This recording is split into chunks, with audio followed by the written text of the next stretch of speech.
What do the Pacific Islands, a Himalayan kingdom, and a post-apocalyptic 80s parody have in common? Amongst all the high-power weaponry and explosions, they all include one throwback: the bow. While this video focuses on Far Cry 4, the bow functions identically in Far Cry 3. Blood Dragon gets a mention, but it's a reskinned Far Cry 3. Far Cry 4 offers the most variety in bow type weapons, with 3 different choices. The bow is actually the first weapon you use past the prologue. RJ receives a wooden traditional hunter bow, a simple wooden design not unlike traditional bows made in various regions around the world. The hunter bow deviates from traditional design by including a crude sight featuring 2 pins.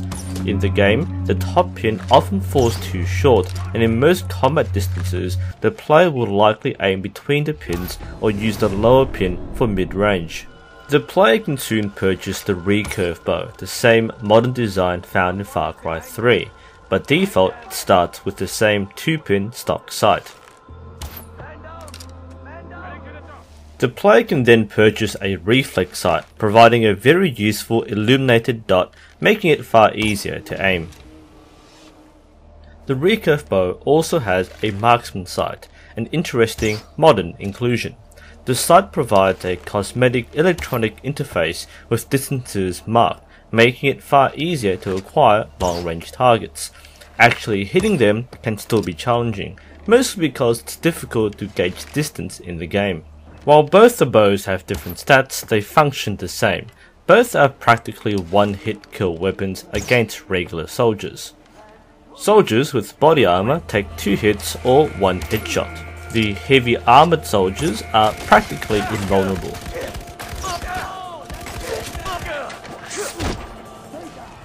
In addition to the regular broadhead arrow, both bows can use flaming arrows, which can be very useful for trapping enemies or burning a heavy trooper with a single arrow. The player can also make use of explosive arrows, allowing you to replicate the Rambo shot against helicopters.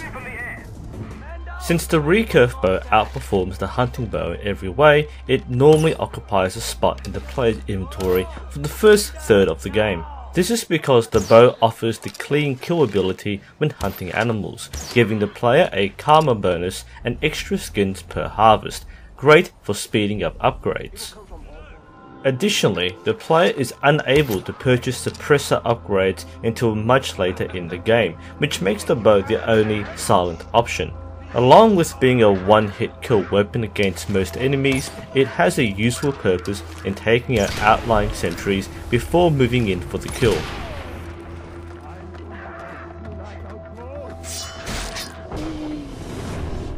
Once you start getting suppressors, first for your pistols, then for your submachine guns and sniper rifles, there's really no reason to bring a bow. Suppressors are perfectly silent, even if you're using a 50 caliber sniper rifle. Later in the game, you gain access to the Autocross, a semi-automatic, magazine-fed pistol crossbow. Its advantages are, well, all of the above. Despite its size, it still has the one-hit kill capability, can equip an accurate sight, and its rate of fire even allows it to take down heavy troopers. It's a fun, pocket-sized weapon, but by this point you would have unlocked better firearms. While it's useful to have as a sidearm in case you still need to hunt, I personally prefer using the sidearm slot for an explosive option, such as the M79 grenade launcher. For the most part, your enemies will rely on modern weaponry. The exception are stalkers, who are stealthy opponents that disappear off your radar and are armed with recurve bows. The bow is also used by the legendary warrior Kyrat in the Shangri-La missions. It's capable of some really far-fetched abilities, but it's a mythical battle, so we'll let that one go. So with all that said about the gameplay, what are some of the real-world curiosities and anomalies? The choice of having sight pins on the traditional hunter bow is quite different to how it might have been used if Kyrat was a real place. Most traditional and primitive bows would not have had sights, and traditional archery would have been shot instinctively. Of course, in a game where every weapon uses sights, it makes it possible for the player to aim. It's anachronistic, but it makes sense for gameplay.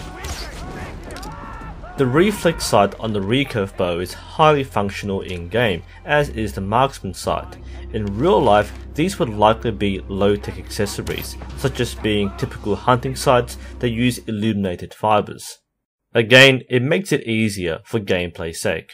The marksman sight is interesting for a different reason. It appears to be a holographic sight, yet the player holds the bow in a canted position with the sight markings perfectly straight. In real life, an archer using a sight would most likely hold the bow vertically and keep the pin straight. Angling the bow will in turn affect the trajectory of the shot, making the pins out of line. The design of the bow itself is not based on a real bow. Some of the apparent features on the riser indicate that the sight is an integrated system, while modern bows in real life use a standard bushing that most sights screw into. I suppose you could say that if bows were turned into a hypothetical military-grade weapon, this would be it. The autocross is a purely fictional weapon. There is no magazine-fed semi-automatic crossbow. It's a cool idea, so let's leave it at that. Perhaps the most misleading aspect of the game's depiction of bows is that the bows are perfect.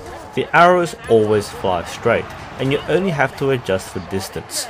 In real life, there is a lot of fluctuation on the horizontal level, mostly due to the user's technique. Whether you're playing as Jason Brody in Far Cry 3 or Ajay Ghale in Far Cry 4, you immediately fall into the trope of the perfect protagonist, a master of all weapons. At least Rex Power Colt can get away with being a cyborg. But that's the nature of the game. As the player, you're thrown into the action. You get a weapon that is intuitive to use, rewards skillful planning and shot placement, and is a challenge to use, even alongside better firearms. The bows in Far Cry are appealing to many players, a low-tech yet effective weapon in a modern arsenal. Perhaps the inclusion of the bow in a modern game is what makes it so intriguing. Overall, Far Cry 4 is an excellent game with lots of action. The bow works fluidly in stealth missions and outpost raids, though more or less falls out of favour when things really get heated up. The bows look nice, not over the top, and feel good. The subtleties of gauging distance and using the sight does make it feel like you're the one making the shot. You're rewarded for your hits and punished for your misses. It reinforces how, even in modern times, you can appreciate a weapon with its origins in the Stone Age. Until next time, shoot straight and aim for your best.